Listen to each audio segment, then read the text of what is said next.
Hi friends, எல்லாருக்கும் வணக்கம். Summer start ஆயிடுச்சு. சம்மரில் போட வேண்டிய வத்தெல்லாம் போட்டு நம்ம 6 மாதத்துக்கு சேவ் பண்ணி வச்சுனா கெட்டு போகாது. அதுக்காக இன்னைக்கு அரிசி ஜவ்வரிசியை வச்சு சூப்பராக ஒரு முறுக்கு வத்தல் செய்ய போகிறேன். எப்படி செய்யுதுன்னு பார்க்கலாம் வாங்க, வீடியோக்குள்ளே போகலாம். கரெக்டாக இந்த டம்ளரில் 3/4 பங்கு ரேஷன் அரிசி பச்சரிசி எடுத்திருக்கேன். 1/4 டம்ளர் ஜவ்வரிசி தலைவெட்டி எடுத்திருக்கேன். கரெக்டாக இதை நைட்டே ஊற வச்சிட்டேன். காலையில் நைஸாக அரைச்சி 1 டம்ளர் தண்ணி விட்டு கலந்து இந்த பதத்துக்கு வச்சுருக்கேன். எப்படி செய்யுதுன்னு பார்க்கலாம். இந்த டம்ளரில் 4 பங்கு தண்ணி சூடு பண்ணியிருக்கேன்.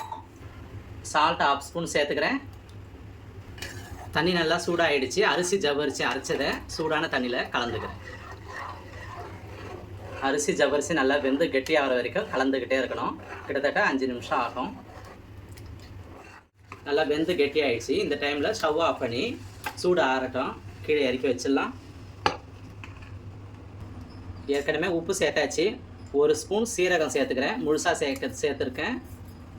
மிளகு 1 ஸ்பூன் 1க்கு 2 உடச்சி சேர்த்துருக்கேன். இந்த 3 பொருளும் தான் நான் சேர்க்குறேன். உங்களுக்கு விருப்பப்பட்டால் கலர் சேர்க்கலாம், புதினா அரைச்சி சேர்க்கலாம், கொத்தமல்லி அரைச்சி சேர்க்கலாம், வெங்காயம் அரைச்சி சேர்க்கலாம், தக்காளி அரைச்சி சேர்க்குறாங்க. உங்கள் விருப்பம் போல் ஃப்ளேவருக்கு எது வேணாலும் சேர்த்துக்குங்க. நான் இந்த 3 பொருள் மட்டும்தான் சேர்த்துருக்கேன். சூடு நல்லா ஆன பிறகு எப்படி புளி ஏற்றுன்னு பார்க்கலாம்.